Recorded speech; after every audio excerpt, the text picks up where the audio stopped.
Ramón Aguilar bajó del automóvil todavía con el maletín en la mano y algo dentro de él, algo que no sabía nombrar, le dijo que la casa ya no era la misma que había dejado 9 días atrás. No fue un detalle grande, fue la luz. Las ventanas del primer piso estaban abiertas, las cortinas se movían con el viento de la tarde y desde el jardín llegaba un sonido que llevaba más de un año sin escuchar dentro de esas paredes. Risa. Risa de verdad. No la risa corta y forzada que a veces su hija dejaba escapar por compromiso. Caminó hacia la parte trasera de la casa sin anunciarse, casi con la sensación de estar entrando a un lugar ajeno. Y ahí la vio, Valeria, su hija, caminando por el sendero de piedra junto al jardín, apoyada apenas en un bastón, sin la silla de ruedas que había sido su sombra constante desde el accidente. Caminaba despacio, sí, con cuidado, pero caminaba, y reía mientras alguien le decía algo que él no alcanzó a escuchar. Ramón se quedó inmóvil un momento, mirando la escena como quien mira algo que no debería estar sucediendo. La última vez que había hablado con su hija por teléfono, 2 días antes, ella apenas le había respondido con monosílabos, como siempre. Y ahora la veía ahí, de pie, con los pies descalzos sobre la piedra tibia, con una expresión en el rostro que él ya no recordaba cómo describir. Entró a la casa por la puerta de la cocina y encontró la mesa del comedor puesta para 3 personas, con un mantel que no reconocía y, sobre el aparador, una caja de fotografías viejas abierta, con varias imágenes desparramadas. Fotografías de su esposa, fallecida hacía 6 años, algunas que él ni siquiera sabía que existían. Alguien las había sacado de un lugar que solo él conocía. No entendía nada de lo que estaba viendo. Y antes de que pudiera hacer una sola pregunta, sintió que necesitaba retroceder en el tiempo para entender cómo habían llegado hasta ahí. Antes de seguir, quiero preguntarte algo. Cuéntame desde qué ciudad nos estás escuchando en este momento. Me gusta mucho saber quién está del otro lado, acompañándome mientras cuento esta historia. Ahora sí, sigamos. Todo había comenzado 14 meses atrás, en una tarde de octubre que parecía una tarde cualquiera. Ramón Aguilar tenía 58 años y dirigía una constructora que llevaba su apellido desde hacía más de 3 décadas. Era un hombre acostumbrado a que las cosas se resolvieran de una manera, con decisiones firmes, con dinero cuando el dinero alcanzaba y con distancia cuando algo lo incomodaba demasiado. No era cruel, nunca había levantado la voz más de lo necesario, nunca había humillado a un empleado ni a un socio. Pero tampoco sabía quedarse quieto frente al dolor de otra persona, ni siquiera frente al de su propia hija. Valeria tenía entonces 21 años y estudiaba arquitectura, la misma carrera que él había abandonado de joven para dedicarse a los negocios. Era una muchacha inteligente, algo reservada, con un carácter fuerte que Ramón reconocía como suyo, aunque nunca lo hubiera dicho en voz alta. La noche del accidente, Valeria regresaba de la universidad en su automóvil cuando un camión perdió el control en una curva y la empujó contra el muro de contención de la carretera. Pasó semanas en el hospital. Salió con la pierna izquierda gravemente dañada, con varias cirugías por delante y con algo que los médicos no podían operar: el miedo. No era solamente el cuerpo lo que había quedado herido. Valeria dejó de salir de su habitación más de lo estrictamente necesario. Dejó la universidad, primero por la recuperación física y después porque simplemente no encontró la manera de regresar a una vida que sentía que ya no le pertenecía. Se volvió callada, distante, incluso con su padre, con quien antes al menos compartía la cena casi todas las noches. Ahora prefería comer sola, en su cuarto, con la puerta cerrada. Ramón intentó de todas las maneras que conocía. Contrató a los mejores médicos de la ciudad. Remodeló parte de la casa para que fuera accesible con la silla de ruedas. Pagó terapias, consultas con especialistas, incluso un viaje a otro país para una segunda opinión médica que terminó confirmando lo que el primer médico ya había dicho. La recuperación física era posible, lenta pero posible, con constancia y con acompañamiento. El problema no era el cuerpo. El problema era que Valeria había dejado de querer intentarlo. Contrató en total a 3 personas distintas para que la acompañaran en su rehabilitación en casa. Las 3 duraron poco. La primera renunció después de un mes, agotada por el silencio constante de la joven. La segunda fue despedida por el propio Ramón, al enterarse de que pasaba más tiempo revisando su teléfono que atendiendo a su hija. La tercera aguantó apenas 2 semanas. Fue el doctor Villamayor, el médico que había seguido de cerca la recuperación de Valeria desde el primer día, quien finalmente le habló con una franqueza que Ramón no esperaba. «Usted sigue buscando a alguien que resuelva el problema de su hija como si fuera un contrato de trabajo», le dijo una tarde en el consultorio. «Y lo que Valeria necesita no es otra empleada. Necesita a alguien que sepa estar ahí sin exigir nada a cambio, sin apuro, sin mirar el reloj. Alguien con paciencia de verdad, no de sueldo». «¿Y dónde se consigue eso?», preguntó Ramón con cierta ironía cansada. «A veces se consigue en lugares que uno no esperaría», respondió el médico. «Hay un centro de rehabilitación en el que trabajo como voluntario los sábados. Ahí conocí a una joven que ayuda a pacientes con lesiones similares a las de su hija. No es enfermera todavía, está terminando sus estudios como técnica en terapia ocupacional, pero tiene algo que yo no le puedo enseñar a nadie en una universidad. Sabe escuchar sin apurar a la gente». Antes de eso, sin embargo, hay que mencionar a otra persona que llevaba mucho tiempo en la casa de los Aguilar y que también tuvo un papel importante en todo lo que pasó después. Rosa Delgado, el ama de llaves, que trabajaba para la familia desde hacía más de 20 años, desde antes de que Valeria naciera. Rosa había visto crecer a la niña, había acompañado a Carolina, la esposa de Ramón, en sus últimos meses de vida, y era, en muchos sentidos, la única persona en esa casa que conocía tanto los silencios de Ramón como los de Valeria. No opinaba demasiado, no se metía donde no la llamaban, pero observaba todo con atención y guardaba en su memoria detalles que nadie más recordaba. Fue Rosa quien, meses atrás, le había sugerido al doctor Villamayor, durante una de sus visitas a la casa, que quizás el problema no era encontrar a alguien con más experiencia médica, sino a alguien con más paciencia humana. El doctor tomó nota de esa idea, aunque en ese momento no dijo de dónde la había sacado. Así fue como 2 semanas después Ramón conoció a Noelia Farías. Noelia tenía 27 años, era hija de una familia humilde del sur de la ciudad, la mayor de 2 hermanos. Su padre se había marchado del hogar cuando ella tenía 13 años y su madre había trabajado limpiando casas y cuidando enfermos para sostener a la familia.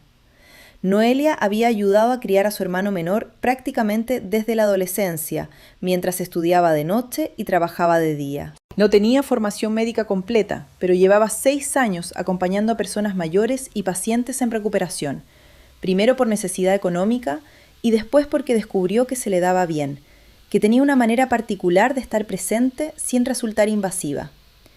La entrevista se hizo en el estudio de la casa de los Aguilar. Ramón la recibió con la formalidad de siempre, detrás de su escritorio, evaluándola como habría evaluado a cualquier proveedor. «Necesito que quede claro desde el principio», le dijo. «Mi hija ha tenido 3 personas antes que usted. Ninguna funcionó. No busco a alguien que le tenga lástima ni que la trate como una niña pequeña. Busco resultados». Noelia lo miró con calma, sin bajar la vista. «Con todo respeto, señor Aguilar, yo no vengo a producir resultados como si fuera una máquina. Vengo a acompañar a su hija. Si eso le sirve, bien. Si busca a alguien que le garantice que en 3 meses ella va a caminar sin bastón, no soy la persona que necesita, porque nadie puede prometer eso». Ramón se quedó en silencio un instante, algo desacomodado por la respuesta. No estaba habituado a que le hablaran así, mucho menos a alguien que necesitaba el trabajo. «¿Y qué puede prometerme entonces?»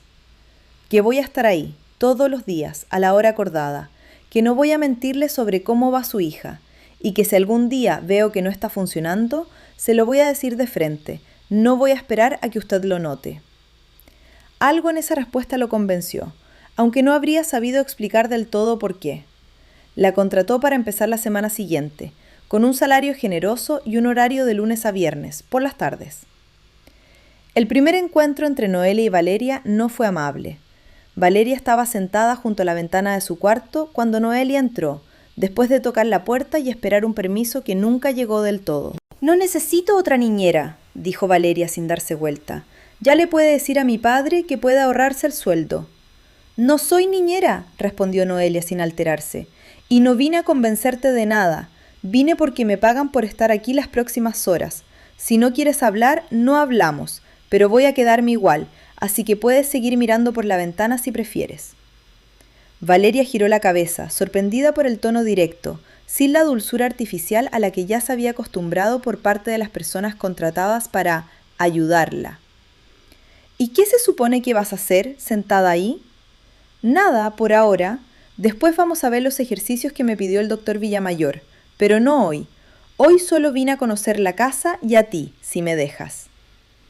Las primeras 2 semanas fueron así, silencios largos, respuestas cortas, una tensión constante que Ramón notaba cada vez que llegaba temprano y se cruzaba con Noelia en el pasillo. Un día, sin embargo, decidió intervenir directamente, algo que solía hacer cuando algo no avanzaba a la velocidad que él esperaba.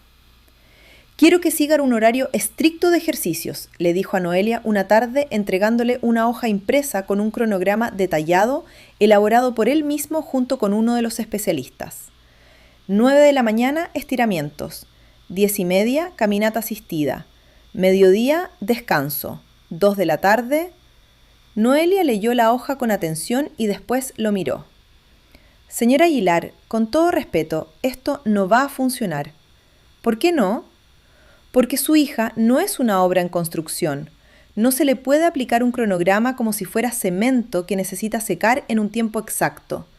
Algunos días va a poder hacer más, otros días menos, y si la obligo a cumplir esto al pie de la letra, lo único que voy a lograr es que me odie a mí y odie los ejercicios todavía más. Le estoy pagando para que la ayude a mejorar, no para que decida cómo hacerlo. Y yo le estoy diciendo, como la persona que está todos los días con ella, que esto», dijo señalando la hoja, «es exactamente el tipo de cosa que la hace sentir controlada en lugar de cuidada. Usted puede despedirme si quiere, pero no voy a hacerle caso a este horario, porque sé que no le va a servir a Valeria». Ramón se quedó callado, molesto, pero también en algún lugar que no quería reconocer, impresionado. Nadie le hablaba así desde hacía años, y mucho menos alguien que dependía de su sueldo. «Tiene un mes», dijo finalmente. «Si en un mes no veo ningún cambio, buscaré a otra persona». «Un mes está bien», respondió Noelia sin inmutarse, «pero le voy a pedir algo a cambio. Dejemos de hablar de cambios como si fueran algo que se puede medir con un cronómetro. Deme tiempo, no plazos».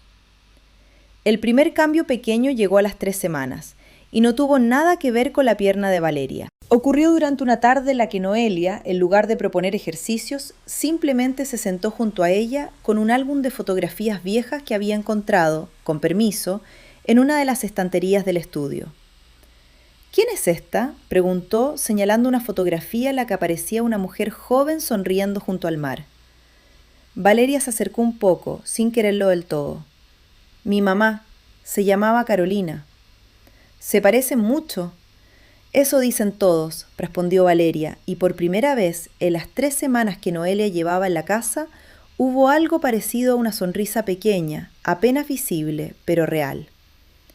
Fue la primera conversación que duró más de 5 minutos. Hablaron de la madre de Valeria, de un viaje que habían hecho juntas cuando ella era niña, de una anécdota sobre un perro que habían tenido y que se escapaba todas las semanas por el mismo hueco de la reja. Noelia no dijo casi nada de sí misma esa tarde, solo escuchó. A partir de ahí, algo empezó a moverse, despacio, casi imperceptible para cualquiera que no prestara atención todos los días. Valeria empezó a salir de su cuarto un poco más. Aceptó hacer los ejercicios, no siempre, pero con más frecuencia. Un día pidió que le trajeran uno de sus libros de arquitectura, guardado en una caja desde el accidente. Otro día preguntó, sin mirar a Noelia a los ojos, si podían caminar hasta el jardín en lugar de quedarse en la habitación. Rosa fue testigo de esos primeros cambios antes que nadie, porque era ella quien llevaba las bandejas de comida y quien notaba, por ejemplo, que Valeria ya no dejaba el plato casi entero como hacía meses atrás. Una tarde, mientras recogía la mesa, se atrevió a comentarle algo a Noelia. «Usted no sabe lo que ha logrado en tan poco tiempo», le dijo.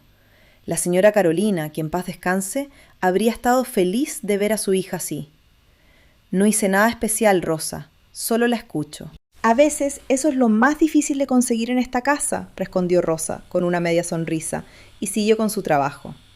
Con las semanas, la rutina entre Valeria y Noelia fue tomando una forma propia. Los martes y los jueves, después de los ejercicios, se sentaban un rato en la terraza a tomar algo fresco, y Valeria empezó a mostrarle sus viejos bocetos de arquitectura, dibujos de edificios y de casas que había imaginado antes del accidente. Noelia no entendía demasiado de planos ni estructuras, pero hacía preguntas simples, genuinas, y eso bastaba para que Valeria se entusiasmara explicando cada detalle. Un día, Noelia llegó visiblemente cansada, con ojeras marcadas, y Valeria, en lugar de pedirle que empezaran con los ejercicios como de costumbre, le preguntó qué le pasaba. «Mi hermano menor», empezó Noelia, y se detuvo un segundo. «No, perdón, estoy cansada, nada más. Anoche trabajé hasta tarde en otro lugar». Valeria no insistió, aunque notó la corrección a mitad de frase. Fue la primera señal, pequeña, de que Noelia también cargaba con algo que prefería no nombrar todavía. Esa misma noche, cuando Noelia se marchó, Valeria comentó con su padre, casi sin darle importancia, que la joven trabajaba en otro empleo además del de la casa, algo que Ramón no sabía. A la mañana siguiente, sin decir nada, Ramón aumentó el salario de Noelia, no como un gesto de generosidad calculada, sino como una manera torpe, a su estilo, de aliviarle la carga sin tener que preguntarle directamente qué le pasaba. Noelia lo notó en el primer pago, y aunque agradeció el gesto, también le señaló, con su franqueza habitual, que hubiera preferido que se lo dijera de frente en lugar de resolverlo en silencio, como si el dinero pudiera reemplazar una conversación. «Así es usted, señora Aguilar», le dijo medio en broma, medio en serio. «Resuelve todo con un cheque antes de intentar una charla». Ramón no supo qué responder, pero la frase se le quedó grabada. El primer gran cambio visible ocurrió un sábado, casi 2 meses después de que Noelia empezara a trabajar en la casa. Ese día, sin que nadie se lo pidiera, Valeria le preguntó si podían salir a caminar hasta la plaza que quedaba a pocas cuadras, algo que no había hecho desde el accidente. Ramón, que se enteró recién cuando ya estaban por salir, sintió una punzada de miedo que no pudo disimular. «¿Están seguras de que es buena idea?», preguntó, siguiéndolas hasta la puerta. «Hay mucha gente los sábados, mucho ruido. El terreno de la plaza no es parejo». «Papá», lo interrumpió Valeria, con una firmeza que hacía tiempo no usaba con él. «Si me caigo, me levanto. Ya no soy de cristal». Ramón se quedó en la puerta, viéndolas alejarse por la vereda. Valeria apoyada en su bastón y en el brazo de Noelia, avanzando despacio, pero sin detenerse. No la siguió, aunque todo su instinto se lo pedía. Fue quizás el primer gesto de confianza real que le regaló su hija desde el accidente, aunque en su interior sintiera que el corazón se le apretaba con cada minuto que pasaba sin noticias. Volvieron 2 horas después, cansadas, con las mejillas coloradas por el sol, contando entre risas que se habían cruzado con un vendedor de helados que insistía en que Valeria probara todos los sabores antes de decidirse. Ramón las escuchó desde la puerta de la cocina, sin decir nada, pero esa noche, después de que Valeria se fuera a dormir, se sirvió una copa y se quedó un largo rato sentado en la sala, pensando en todo lo que no había podido darle a su hija con dinero, y que sin embargo esa tarde había recibido gratis, con una simple caminata hasta la plaza. Ramón notaba estos cambios desde lejos, sin intervenir del todo, observando con una mezcla de alivio y desconfianza que no terminaba de disolverse. Le costaba creer que algo tan simple como la presencia constante de una persona pudiera lograr lo que meses de médicos especializados no habían conseguido del todo. Y esa desconfianza, con el tiempo, empezó a tomar una forma distinta. Una noche, mientras cenaban los dos, algo que ya empezaba a suceder con más frecuencia gracias al ánimo renovado de Valeria, Ramón le preguntó directamente a su hija: «¿De qué hablan tú y Noelia todas las tardes?». «De cosas», respondió Valeria encogiéndose de hombros, «de mamá, de la universidad, de su hermano a veces». «¿Su hermano?». «Sí, ella tiene un hermano menor. Lo crió casi sola porque su mamá trabajaba todo el día y su papá se fue cuando ella era chica. Es raro, papá. Habla de cosas difíciles como si no fueran nada del otro mundo. No se queja, solo cuenta lo que pasó y sigue». Ramón asintió, pero algo en esa respuesta despertó en él una inquietud que no supo nombrar del todo esa noche. Con el paso de los días, esa inquietud se transformó en una pregunta que no dejaba de rondarle. ¿Por qué una persona joven, sin vínculo familiar alguno, dedicaba tantas horas, con tanta paciencia, a una muchacha que no era su hermana ni su amiga de toda la vida? Ramón, acostumbrado a un mundo donde casi todo tenía un motivo económico detrás, empezó a sospechar que algo no encajaba. No se lo dijo a nadie al principio, pero una tarde, después de una reunión de negocios con un antiguo compañero de la universidad que ahora trabajaba en un estudio de investigaciones privadas, Ramón tomó una decisión que después lamentaría profundamente. «Necesito que investigues a alguien», le dijo a su amigo, Marcos Vitar, mientras tomaban un café en la oficina de este. «Nada ilegal, solo quiero saber quién es realmente, de dónde viene, si tiene deudas, si ha tenido algún problema legal, cualquier cosa que deba saber. ¿Es sobre algún negocio? No, es sobre la persona que está cuidando a mi hija». Marcos lo miró con una expresión que Ramón conocía bien, la de alguien que está a punto de decir algo incómodo, pero decide callárselo por respeto a la amistad. «Ramón, ¿estás seguro de que quieres hacer esto? Si ella se entera...» «No se va a enterar», respondió, con una seguridad que en realidad no sentía del todo. «Solo quiero estar tranquilo. Es mi hija, Marcos. No puedo permitirme confiar a ciegas en alguien que apareció de la nada». «Nadie te está pidiendo que confíes a ciegas», insistió Marcos, dejando la taza de café sobre el escritorio. «Pero desde afuera esto se ve distinto como tú lo estás explicando. Tu hija está mejor de lo que ha estado en un año, y en lugar de alegrarte, estás pagándole a alguien para que busque motivos para desconfiar. ¿No te parece que eso dice más de ti que de ella?» «Solo quiero información, Marcos, nada más». «La información no siempre es inocente, Ramón. A veces buscarla ya es una forma de desconfianza, aunque uno se diga a sí mismo que es solo precaución. Tú llevas años haciendo esto en los negocios, revisando antecedentes antes de firmar un contrato, y está bien, es tu trabajo. Pero esto no es un contrato. Es una persona que se sienta todas las tardes con tu hija». Ramón no respondió enseguida. Se quedó mirando la taza de café frente a él, dando vueltas la cucharita sin necesidad.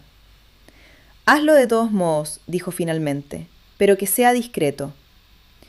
Marco suspiró, resignado, y anotó el nombre completo de Noelia en un papel, aunque antes de guardarlo agregó una última advertencia. «Está bien, pero si esto sale mal, no digas que no te la advertí». La investigación tardó poco más de 2 semanas. Los resultados no revelaron nada escandaloso. Noelia no tenía antecedentes penales, no tenía deudas fuera de lo normal, había trabajado siempre de manera honesta, primero limpiando casas junto a su madre y luego como acompañante de personas mayores y pacientes en rehabilitación. El informe incluía, sin embargo, un detalle que Ramón no esperaba. Hacía 7 años, Noelia había perdido a su hermano menor, el mismo que había ayudado a criar, en un accidente similar al que había sufrido Valeria. Un accidente de tránsito. El hermano había quedado con secuelas graves y había fallecido meses después, tras un largo proceso de recuperación en el que Noelia lo había acompañado prácticamente sola, porque su madre ya había fallecido para entonces y no había nadie más. Ramón leyó ese informe en su despacho, sentado frente al escritorio, con una sensación extraña en el pecho. No era la sospecha lo que sentía ahora, sino algo parecido a la vergüenza. Y esa vergüenza se convirtió en algo mucho más grave apenas unos días después, cuando Valeria descubrió, por accidente, una copia impresa del informe que su padre había dejado sobre el escritorio del estudio, sin guardar con el cuidado suficiente. Valeria entró al estudio buscando un libro y encontró las hojas. Leyó lo suficiente para entender de qué se trataba, un informe de investigación privada sobre Noelia, con fecha de hacía 3 semanas, con datos personales, información financiera y, al final, el detalle sobre la muerte de su hermano. Esa tarde, cuando Noelia llegó como todos los días, Valeria la esperaba en la sala, con las hojas en la mano y una expresión que Noelia no había visto nunca en ella: dolor mezclado con una furia contenida. «¿Qué es esto?», preguntó Valeria, extendiéndole el informe. Noelia lo tomó, lo leyó por encima y sintió que algo se rompía por dentro, aunque su rostro no lo mostrara del todo. «Es un informe sobre mí», dijo, con la voz más baja de lo habitual. «Mi papá te investigó, como si fueras una sospechosa, como si hubieras hecho algo malo». «Valeria, ¿Sabías que tenías un hermano y que murió y nunca me lo dijiste? No es algo que hable con facilidad, respondió Noelia. No es un secreto, simplemente no es algo que uno cuenta en una charla cualquiera. En ese momento entró Ramón, que había escuchado parte de la conversación desde el pasillo. Se quedó en la puerta, sin saber bien qué decir, consciente de que lo que había hecho estaba a punto de destruir en un instante lo que había tardado meses en construirse. «Patá», dijo Valeria, girándose hacia él, «¿cómo pudiste hacer esto?» Quería estar seguro de que... ¿Seguro de qué? ¿De que no me iba a robar? ¿De que no tenía intenciones ocultas? La voz de Valeria temblaba, pero no de debilidad, sino de una rabia que llevaba mucho tiempo contenida. Es la primera persona en un año que me trata como si yo todavía fuera capaz de algo, y tú la investigaste como si fuera una criminal. Noelia dejó el informe sobre la mesa, con calma, aunque por dentro sentía que las piernas le pesaban el doble. «Señor Aguilar, entiendo que usted tiene derecho a cuidar a su hija como le parezca», dijo, mirándolo directamente. «Pero esto no fue cuidado, esto fue desconfianza disfrazada de precaución, y no puedo trabajar en una casa donde me tratan como una amenaza». «Noelia, espera». «No, señor, creo que es mejor que busque a otra persona». Se marchó esa misma tarde, sin llevarse nada más que su bolso y la dignidad que sentía que había estado a punto de perder si se quedaba callada. Rosa la acompañó hasta la puerta, en silencio, y antes de que Noelia saliera le dijo, en voz baja, casi como una confidencia: «Sé que ahora no le importa escucharlo, pero usted hizo en unos meses lo que ninguno de nosotros pudo hacer en un año. Eso no se borra por un papel mal guardado en un escritorio». Noelia asintió, sin decir nada, y se marchó caminando hasta la parada de autobús, con los ojos húmedos que no dejó caer hasta estar sola. Los días siguientes fueron los más difíciles desde el accidente. Valeria volvió a encerrarse en su cuarto, esta vez no por miedo, sino por decepción. Apenas le dirigía la palabra a su padre. Ramón, por su parte, no sabía cómo reparar lo que había roto. Intentó llamar a Noelia varias veces, pero ella no contestaba. Le envió un mensaje pidiendo disculpas, que tampoco obtuvo respuesta. Fue Valeria quien, una semana después, tomó una decisión que sorprendió a su padre más que cualquier otra cosa desde el accidente. Una mañana, sin avisar, pidió que la llevaran hasta el barrio donde vivía Noelia, una zona modesta al sur de la ciudad, con calles angostas y casas bajas. Ramón, desconcertado, la acompañó, sin atreverse a preguntar demasiado. Encontraron la casa después de preguntar 2 veces la dirección. Noelia abrió la puerta y se sorprendió al ver a Valeria de pie, apoyada en su bastón, con su padre unos pasos detrás. «Necesitaba decírtelo en persona», dijo Valeria, antes de que Noelia pudiera hablar. «No me importa lo que haya hecho mi papá. Tú fuiste la única persona que me trató como alguien capaz de decidir cosas por mí misma, y eso no lo voy a olvidar así como así. Quiero que vuelvas, no como empleada de mi papá. Quiero que vuelvas porque yo te lo estoy pidiendo». Noelia miró a Valeria, después a Ramón, que permanecía en silencio, con las manos en los bolsillos, incapaz de sostenerle la mirada por completo. «Valeria, esto no depende solo de ti». «Lo sé», respondió ella, y se giró hacia su padre. «Papá, dile lo que me dijiste anoche». Ramón respiró hondo. No estaba acostumbrado a pedir disculpas, mucho menos frente a alguien a quien había tratado como una posible amenaza semanas atrás. «Lo que hice fue un error», dijo, con la voz más ronca de lo habitual. «No fue solo desconfianza hacia usted, fue desconfianza hacia todo, hacia la posibilidad de que algo bueno pudiera pasar sin que yo lo controlara. Llevo años creyendo que cualquier problema se resuelve con dinero, con contratos, con gente a la que se le puede pagar para que haga lo que uno necesita. Y usted me demostró, sin quererlo, que hay cosas que el dinero no compra». Mi hija empezó a caminar de nuevo, sí, pero sobre todo empezó a hablar de nuevo, a reírse de nuevo, y eso no lo hizo ningún médico de los que le pagué una fortuna. Lo hizo usted, con paciencia, sentándose a su lado sin pedir nada más que eso: tiempo. Hizo una pausa, buscando las palabras correctas. «Cometí un error al investigarla como si fuera sospechosa de algo. Lo lamento, de verdad, y entendería si no quisiera volver a poner un pie en mi casa. Pero se lo estoy pidiendo, no como el hombre que la contrató, sino como el padre que finalmente entendió lo que estaba pasando frente a sus ojos. Noelia guardó silencio un momento, mirando a los dos, al padre y a la hija, que por primera vez en mucho tiempo parecían estar del mismo lado. «No vuelvo por el sueldo», dijo finalmente, «y no vuelvo porque usted lo pida. Vuelvo porque Valeria me lo pidió a mí, y porque sé que todavía le queda un camino largo por delante, y no quiero dejarla a mitad de ese camino solo porque su padre cometió un error». Esa misma tarde, ya de regreso en la casa, mientras Noelia ayudaba a Valeria a acomodarse en el jardín, Ramón se sentó junto a ellas por primera vez en meses, sin el teléfono en la mano, sin pensar en la siguiente reunión de trabajo. Fue ahí, en esa conversación tranquila, cuando Valeria mencionó algo que terminó de explicarle a su padre lo que realmente había estado sucediendo durante esos meses. «¿Sabes por qué empecé a confiar en ella, papá?», dijo Valeria, mirando hacia el jardín. «No fue por algo mágico, ni por ningún truco.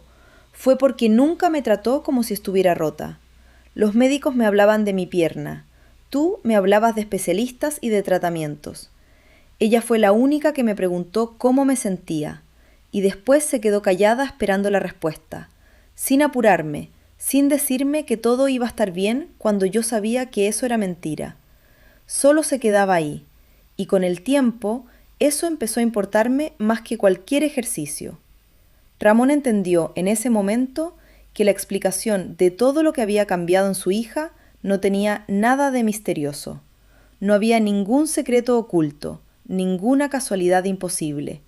Había sido simplemente la constancia de una persona dispuesta a acompañar sin exigir resultados inmediatos, algo que él, con todos sus recursos, nunca había logrado ofrecerle a su propia hija. Con el paso de los meses, la relación entre los tres se acomodó en un lugar nuevo. Noelia siguió trabajando con Valeria, aunque el vínculo ya había dejado de ser estrictamente profesional. Valeria retomó poco a poco sus estudios de arquitectura, primero de manera virtual y después asistiendo algunas horas a la semana a la universidad. Caminaba con bastón la mayor parte del tiempo, aunque los médicos aseguraban que con constancia podría prescindir de él en algún momento. Pero para entonces, esa meta ya no era la única que importaba en la casa. Ramón cambió también, aunque de manera menos visible. Empezó a llegar más temprano a cenar. Dejó de resolver cada conflicto familiar con la misma lógica que usaba para resolver un problema de contrato en su empresa. Y sobre todo, aprendió algo que hasta entonces se le había escapado por completo: que el control y el cuidado no son la misma cosa, y que a veces, para ayudar de verdad a alguien, hay que aprender primero a confiar y a soltar. La tarde en que Ramón regresó de su viaje de negocios y encontró a su hija caminando en el jardín, riendo, con las fotografías de su madre desparramadas sobre la mesa del comedor, no había ningún misterio que resolver. Valeria había decidido ese mismo día mostrarle a Noelia las fotografías de su madre que guardaba desde niña, y entre las dos habían armado un pequeño homenaje improvisado, con la mesa puesta para tres, pensando en recibir a Ramón con una cena distinta a las que solían compartir. No hubo ningún secreto sobrenatural detrás de la recuperación de Valeria. No hubo ningún don especial, ninguna casualidad imposible de explicar. Hubo simplemente una decisión, la de una joven que decidió acompañar sin pedir nada a cambio, la de una muchacha que decidió poco a poco volver a confiar en la vida, y la de un padre que finalmente entendió que su dinero, todo el que había ganado en tantos años de trabajo, jamás habría podido comprar lo que esas dos mujeres habían construido juntas, con paciencia, con errores y con la disposición de empezar de nuevo cada vez que algo salía mal. Rosa, que llevaba más de 20 años en esa casa y que había visto pasar tantas cosas sin decir demasiado, fue quien mejor resumió lo que había cambiado en la familia. Un día, mientras acomodaba unas fotografías nuevas en el aparador del comedor, fotografías de Valeria y Noelia en la plaza, en la universidad, en el jardín, le comentó a Ramón casi de pasada: «¿Sabe, señor Aguilar? Esta casa se había quedado muy callada después de que la señora Carolina se fuera. Usted trabajaba, la señorita Valeria se encerraba, y yo solo escuchaba el silencio todos los días. Desde que llegó Noelia, esta casa volvió a tener ruido bueno quiero decir, risas, música, gente hablando en la cocina. Eso no lo compra ningún médico, por muy caro que sea. Ramón la escuchó sin interrumpirla, y por primera vez en mucho tiempo no tuvo ninguna respuesta preparada. Solo sintió, agradecido por esas palabras simples que resumían, mejor que cualquier discurso, todo lo que él había tardado más de un año en entender. Un año después, Valeria terminó su carrera. En la pequeña reunión que organizaron para celebrarlo, Ramón levantó una copa y dijo, frente a los pocos invitados, algo que sorprendió a todos por su sencillez. Durante mucho tiempo pensé que cuidar a mi hija significaba resolverle todos los problemas antes de que ella tuviera que enfrentarlos. Me equivoqué. Cuidar a alguien a veces significa simplemente quedarse cerca, sin apurar nada, confiando en que la otra persona va a encontrar su propio camino. Aprendí eso gracias a 2 mujeres que están hoy aquí, y no pienso volver a olvidarlo. Valeria sonrió, sin necesidad de decir nada más, y Noelia, de pie junto a ella, entendió que el verdadero cambio en esa casa no había empezado el día en que la contrataron, sino el día en que un padre decidió dejar de controlarlo todo y empezó, por fin, a escuchar. A veces la vida no cambia porque llega una ayuda mágica, ni porque aparezca una solución perfecta. Cambia cuando alguien decide quedarse cerca, sin prisa, y cuando otra persona, después de mucho resistirse, finalmente permite que la acompañen. Ese es, quizás, el verdadero comienzo de cualquier recuperación. No el momento en que alguien nos rescata, sino el momento en que dejamos que alguien camine a nuestro lado. Gracias por haberme acompañado hasta el final de esta historia. Si te gustó, ya sabes que en el próximo video te espero con un relato nuevo. Nos vemos ahí.